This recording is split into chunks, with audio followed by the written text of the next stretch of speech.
Galera, vamos falar de um fundo imobiliário do setor de logística hoje que está com um desconto extremamente absurdo, tá? O HSLG, né? O HS Logística. Vamos utilizar o relatório gerencial que acabou de sair. Então, vamos para a tela, né? Se você não sabe, né? O HSLG 11 é o ticker na bolsa, né? O fundo gerido aí pela HSI. Então, o fundo cobra 0,85 sobre o valor de mercado do fundo, mais taxa de escrituração. Isso aqui é muito bom no momento, né? Já que ele está com um desconto tremendo ali sobre a sua cota patrimonial, né? O que faz com que a gestão cobre menos taxa de administração e alinhe, né, os interesses, né, do cotista e do gestor, né? Às vezes o fundo, porra, perde 50% e a gestão continua cobrando ali a taxa de administração sobre o PL. Então está cobrando 50% a mais do que a cota de mercado. Então, eu particularmente acho a taxa de administração sobre a cota de mercado mais alinhada. Claro, você tem que ter um limite mínimo ali, né? Porque, enfim, as despesas que o fundo precisa pagar, mínima pelo menos, né? Você tem que manter, mas em geral você consegue fazer isso, né? Geralmente a cota de mercado cai, mas também não a ponto de ameaçar a sobrevivência do fundo, tá? Fecha o parênteses, taxa de performance é 20% do QCD ali, IPCA mais 6,5%, tá certo? Como todos os fundos imobiliários, né, são isentos do imposto de renda para investidor pessoa física. E aqui a gente começa a brincadeira de verdade, né? Então você já vê o tamanho do desconto, né? 103,65 contra 72,24 de desconto. Eu estou falando de mais de R$ 31 por cota, tá?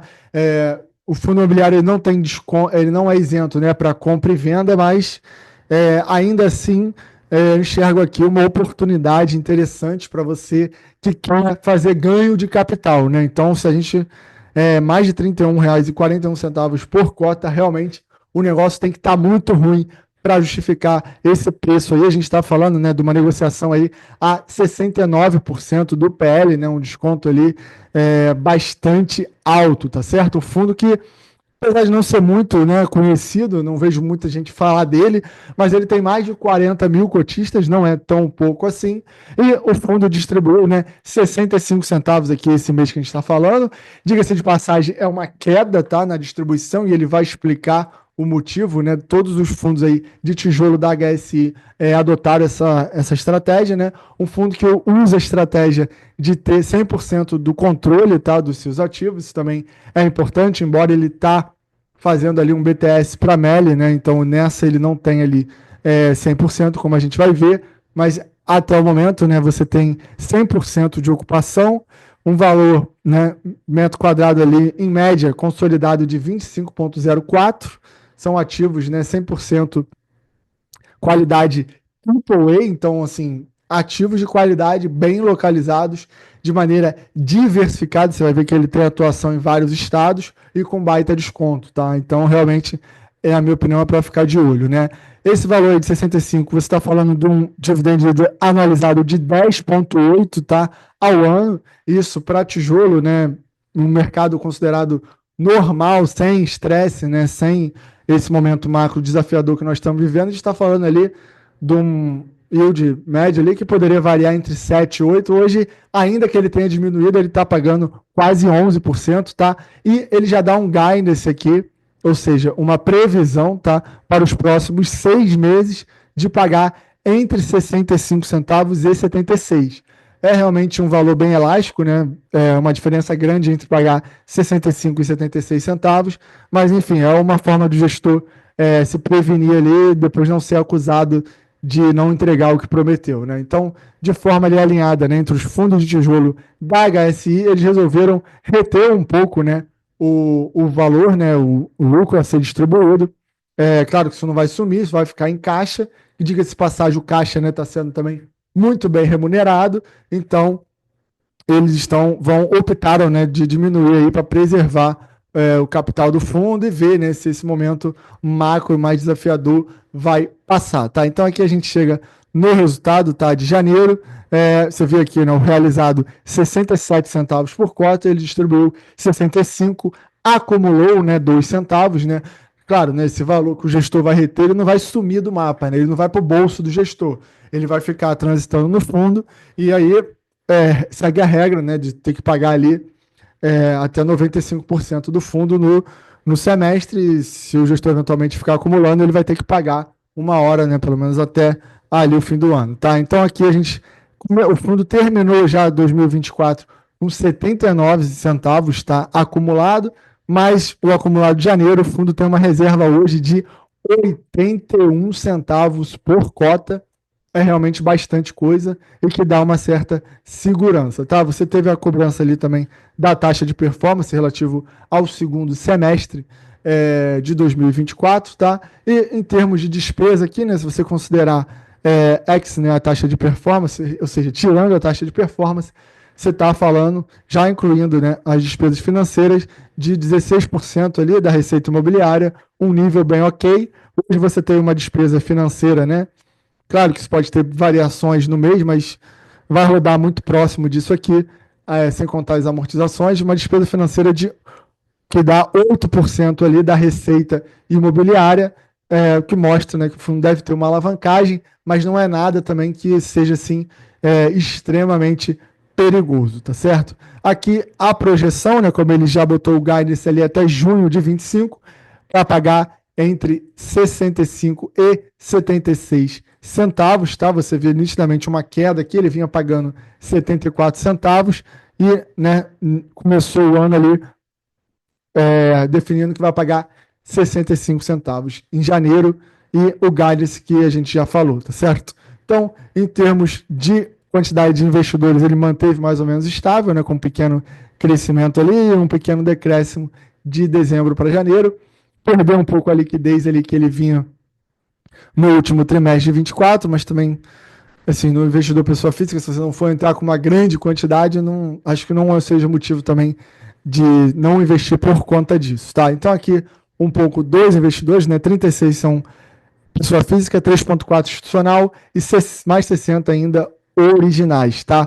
Aqui talvez more um dos grandes receios aí do mercado, né? Que o fundo ele tem ali 33%, né, da sua receita atrelada às Casas Bahia, e como todo mundo sabe, ou a maioria sabe, ela está, né, em uma recuperação judicial, né, uma recuperação judicial, extrajudicial, na verdade, que foi aceita ali pela maioria dos credores. Enfim, e aí, claro, fica, né, sempre essa dúvida no ar, se, pô, será que Casas Bahia vai conseguir se recuperar? Será que eles vão começar a atrasar ali os pagamentos? Até o momento não tem sido atrasado, a gente vai ver já adiantando que a inadimplência está zerada, tá? E aí ele inclusive mostra aqui o aluguel médio, isso aqui é raro, tá? Do gestor em fazer, então nesse nível de transparência também um ponto positivo, né? Claro, né, se tem diferença dependendo da localização, dependendo da qualidade dos ativos. O mais caro é em Contagem, né, com 35,9. O mais barato ali, São José dos Pinhais, com 13 um metro quadrado. Mas você vê aqui já há certa diversificação, né? Você tem presença no sul, no norte, no sudeste. 34% são contratos atípicos, né? Não é a maioria, mas também dá uma certa segurança maior. O fundo está 95,2 alocado, né, nos seus ativos, tem 4,1 em renda fixa e 0,6 ali em outros fundos imobiliários. Em termos de indexador, 8,2 em GPM, né, uma parcela bem pequena em GPM.